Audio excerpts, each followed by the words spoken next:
नमस्कार साथियों। आप सभी का स्वागत है आपके अपने चैनल ज़बान-ए हिंद पर। आज ज़बान-ए-हिंद आप सभी लोगों के लिए जन कवि बाबा नागार्जुन की एक रचना कालिदास को लेकर हाजिर है। कालिदास, जैसा कि आप सब जानते हैं, भारत के एक बहुत बड़े कवि, यूँ कहें कवियों में कवि श्रेष्ठ, महाकवि की उपाधि धारण किए हुए एक ऐसे कवि थे जिन्होंने ऐसी रचनाओं को रचा जो विश्व साहित्य में भारत का प्रतिनिधित्व करती हैं। ऐसी प्रमुख रचनाओं को का सम्मिश्रण आप कालिदास में देखते हैं। कालिदास, जिसको नागार्जुन साहब ने लिखा है, इसमें आप पाते हैं कि कैसे ऋतुसंहारम, मेघदूत और रघुवंशम की प्रमुख बातें जो हैं, उसमें कालिदास में बाबा नागार्जुन पिरो देते हैं। यह कविता प्रेम में विरह को दर्शाती है। हालांकि आप ऋतुसंहारम पढ़ते हैं या रघुवंशम पढ़ते हैं या मेघदूत पढ़ते हैं, जब आप रघुवंशम पढ़ते हैं तो आप अज और इंदुमती की विरह वेदना को देखते हैं। जब आप मेघदूत पढ़ते हैं तो आप यक्ष और यक्षिणी की देखते हैं। जब आप ऋतुसंहारम पढ़ते हैं तो आप देखते हैं कि कैसे रति और कामदेव एक दूसरे से बिछड़ जाने पर किस प्रकार से क्रंदन करते हैं, किस प्रकार से उस विरह की ज्वाला में जलते हैं। उसी तरह है, उसी सब का एक सम्मिश्रण है कालिदास। तो कालिदास, बाबा नागार्जुन की वह कविता, आइए शुरू करते हैं। कालिदास सच सच बतलाना। कालिदास सच सच बतलाना, इंदुमती के मृत्यु शोक से, इंदुमती के मृत्यु शोक से अज रोया या तुम रोए थे। कालिदास सच सच बतलाना। कालिदास सच सच बतलाना, इंदुमती के मृत्यु शोक से अज रोया या तुम रोए थे। कालिदास सच सच बतलाना।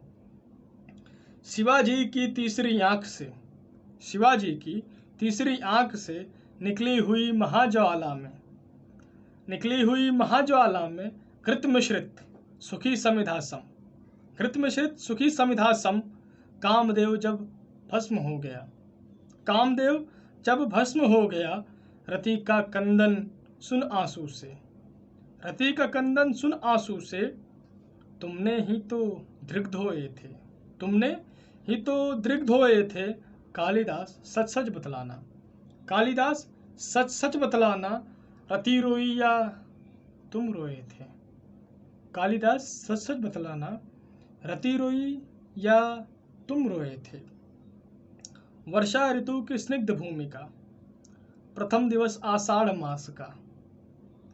वर्षा ऋतु की स्निग्ध भूमिका, प्रथम दिवस आषाढ़ मास का, देख गगन में श्याम घन घटा, देख गगन में श्याम घन घटा, विदुर यक्ष का मन जब उछटा, विदुर यक्ष का मन जब उछटा, खड़े खड़े तब हाथ जोड़कर, खड़े खड़े तब हाथ जोड़कर, चित्रकूट के सुभग शिखर पर, चित्रकूट के सुभग शिखर पर, उस बेचारे ने भेजा था, उस बेचारे ने भेजा था, जिनके ही द्वारा संदेशा, उस बेचारे ने भेजा था, जिनके द्वारा ही संदेशा, उन पुष्करावर्त मेघों का, उन पुष्करावर्त मेघों का साथी बनकर उड़ने वाला, उन पुष्करावर्त मेघों का साथी बनकर उड़ने वाला। कालिदास सच सच बतलाना।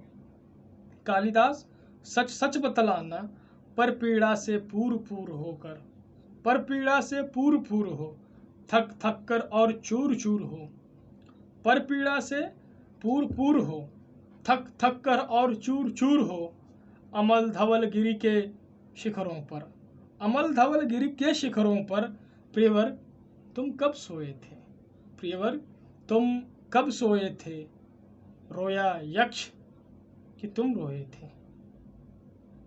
रोया यक्ष कि तुम रोए थे। कालिदास सच सच बतलाना। कालिदास सच सच बतलाना। कालिदास सच सच बतलाना। तो ये कविता थी साथियों। ये कविता अपने आप में बहुत बातें कह रही है। अपने आप में पूरा का पूरा इतिहास रख कर सामने रखती है, जो भारत के इतिहास है, यानी प्रेम। कालिदास जैसे बड़े कवि ही ये सब लिख सकते हैं। बहुत कुछ सीखना बाकी है, बहुत कुछ पढ़ना बाकी है। यह आपदा एक मौका है साथियों, साहित्य में खुद को डुबो देने का, क्योंकि जब आप साहित्य में डूबते हैं तो आप अन्य जगहों से उभरते हैं। खैर, जब तक यह आपदा है तब तक आप सब लोग शासन प्रशासन द्वारा दिए गए तमाम आदेशों का पालन करें, घर पर रहें और अपने परिवार से अपना संपर्क और साधें, अपने रिश्तों को और मजबूत करें, अपने प्रेम को और प्रगाढ़ करें और एक ऐसा समाज का निर्माण करें जो आने वाले भविष्य में उन तमाम कुरीतियों, उन तमाम बुराइयों को छोड़कर खुद को किसी एक चीज़ में लगा सके, तो वह प्रेम हो। प्रेम ही एक सबसे पवित्र चीज़ है इस दुनिया में जो सबको जोड़ कर रखती है। बिना प्रेम के ना हम जुड़ सकते हैं, ना आप जुड़ सकते हैं। तो आइए एक प्रेममय समाज का निर्माण करें। कालिदास जिस रचनाओं का भारत का प्रतिनिधित्व होता है, कालिदास को लिखकर नागार्जुन ये बताना चाहते हैं कि कालिदास जैसे लोगों को पढ़िए, समझिए कालिदास की प्रमुख चीज़ें क्या हैं।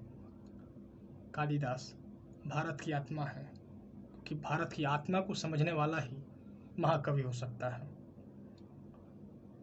नागार्जुन जन कवि थे, ऐसे ही नहीं थे। खैर, ख्याल रखिए आप सब लोग अपना और जुड़े रहिए आपके अपने चैनल ज़बान हिंद पर। यदि आपको ये कविता अच्छी लगी हो तो कृपया अपने अन्य साथियों तक भी इसे फैलाएं और हमारे हौसले को मजबूती प्रदान करें। और यदि आप सब लोग चाहते हैं कि आप सब लोग भी कविता पढ़कर अपने इस चैनल ज़बान हिंद के साथ जुड़ सकें, तो आप zabanhind@gmail.com पर अपनी कविताओं को रिकॉर्ड करके भेज सकते हैं। हम अपने इस चैनल पर आप सभी लोगों का स्वागत करते हैं। तब तक के लिए ख्याल रखिए आप सब लोग। मिलते हैं आप लोगों से। खुदा हाफिज़। हर हर महादेव। हर हर महादेव।